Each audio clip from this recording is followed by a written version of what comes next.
And so when we talk about the vortex, what we really want, like everyone to find a way of experiencing is your vortex, no matter who you are, will take you in at one time or another every single day.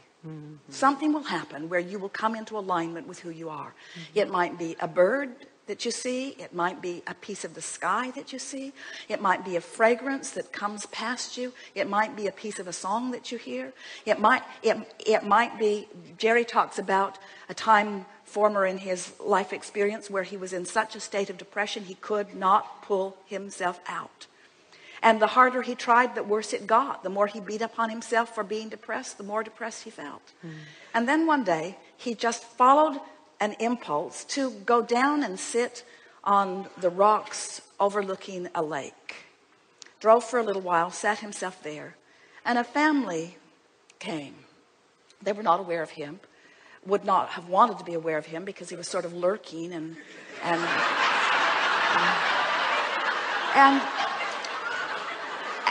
and they just proceeded on their happy day. They were nice to each other. They were complimentary of each other. They were excited about the day. They laid out their picnic. They got in their boat. They just beed the happy, tuned in, tapped in, turned on people that they were. And as Jerry simply sat and observed them, his depression lifted off of him because he stopped facing the issue. He stopped struggling in the injustice. He stopped going down his list of pros and cons and rights and wrongs. In other words, he just let go for a moment, and like the cork that floats back to the surface, he came back into his alignment.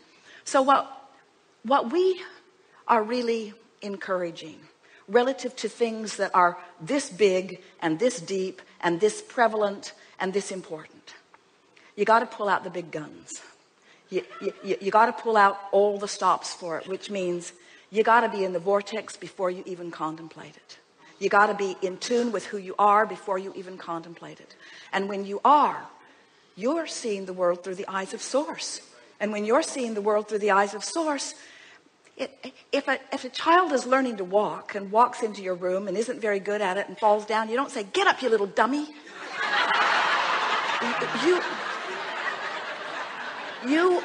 You know that this child will find its balance, and you give it only encouraging words. And yet when someone is out of the vortex and not feeling good and misbehaving and treating people badly, there's a tendency to say, you need to be excluded from our society, and we need to punish you into compliance, and we need to educate you into a better way of life. And none of that works, because you just cannot motivate from outside the vortex. You can only inspire from inside the vortex. How are you in the vortex, Abraham, and honor the pain or the discomfort? Can't do it. Can't do it.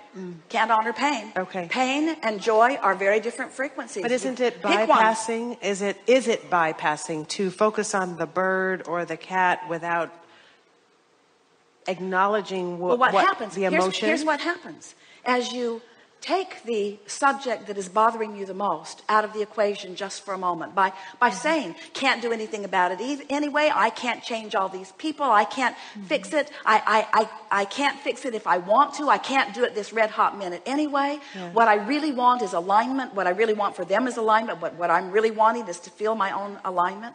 So you just kind of try to talk yourself into that general place. But then if you will meditate and quiet your mind, when you stop thought, you stop resistant thought. When you stop resistant thought, your vibration raises. Yes. When your vibration raises, you come back into the subject at that different perspective, you see. So what happens is, as little by little, you allow the vortex to train you to that higher frequency, two things begin to happen right away. The first thing that happens is, fewer of those people that were behaving in that way have access to you because it's not as active in your vibration. Yes. Now, some would say, but isn't that putting your head in the sand? Isn't that just carving out this little nice world for yourself and leaving all of the others out there to deal with whatever it is that they're dealing with? And we say, it might be that, but the alternative doesn't work anyway. In other words, you can't go out of the world. You can't get sick enough to help a sick person get well. You can't get poor enough to help poor people be prosperous. You can't get mean enough to help mean people get nice. You see, you can't feel pain about their suffering and be, as Jesus was, in vibrational alignment with their well-being. You just can't do it. You can't make those vibrational shifts, you see. Yeah. So is it appropriate for you to feel the sting of injustice? Of course it's appropriate. That's part of the sifting of the contrast. You couldn't give birth to the brighter, better world if you didn't see some of it that isn't so good. You couldn't ask with the clarity that you do. But there are millions of people, there are billions of people that are sifting through the contrast, who are asking, who are putting the rocket into their vortex, and sources answering, who are depriving themselves of the very answers that they seek because they are so focused upon the problem, you see. And so little by little, you come into alignment. Little by little, you allow the vortex to train you until it just feels natural for you to feel good. And then, as we started to say, two things happen. You see less of it, and when you do see it, you are vibrationally prepared. When you do see it, you're seeing the world through the eyes of Source. You don't take it personally when someone is stupid. You don't take it personally when someone misbehaves. You don't take it personally because you know it's a vibrational thing that they don't have control of yet. Everyone wants to feel love. We promise you, everyone wants to feel good. They just don't know how to do it. And so it's just going to take more who are doing it unconditionally.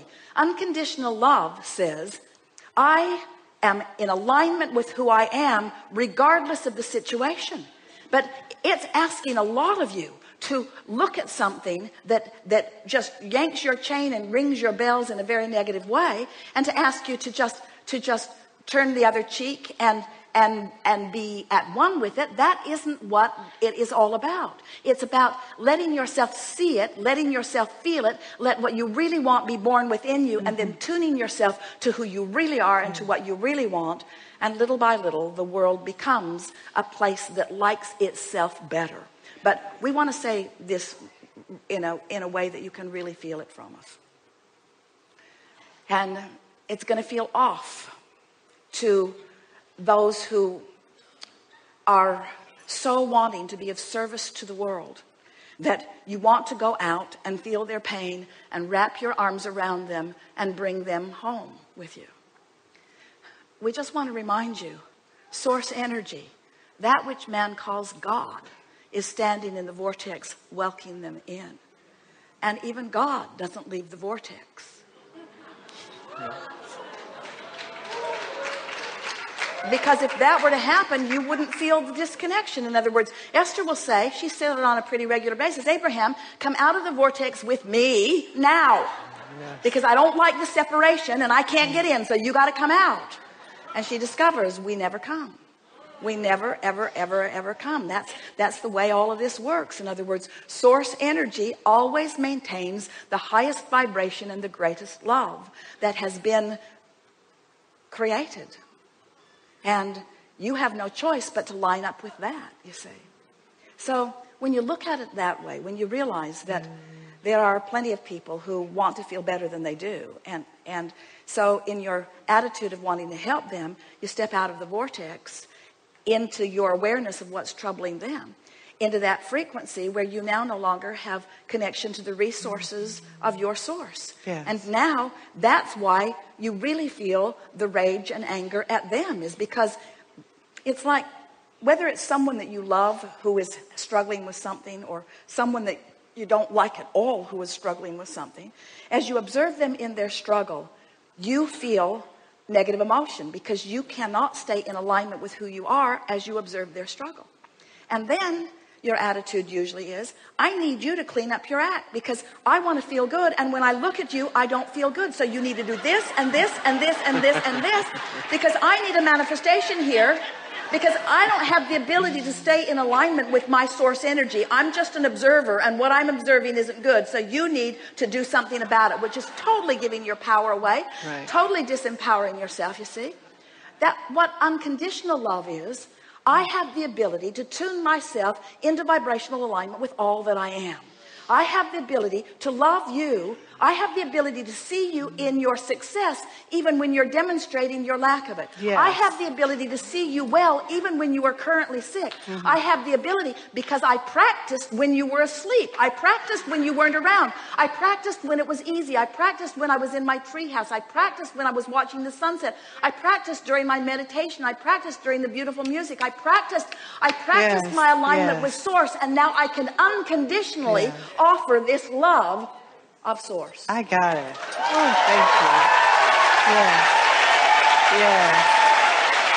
Yes, you do.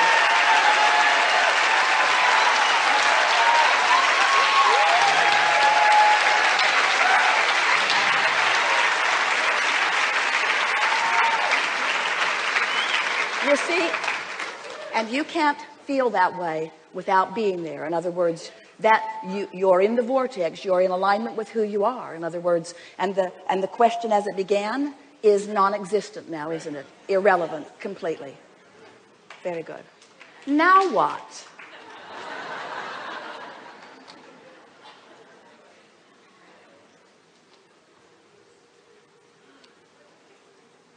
Wait. This finger, keep coming.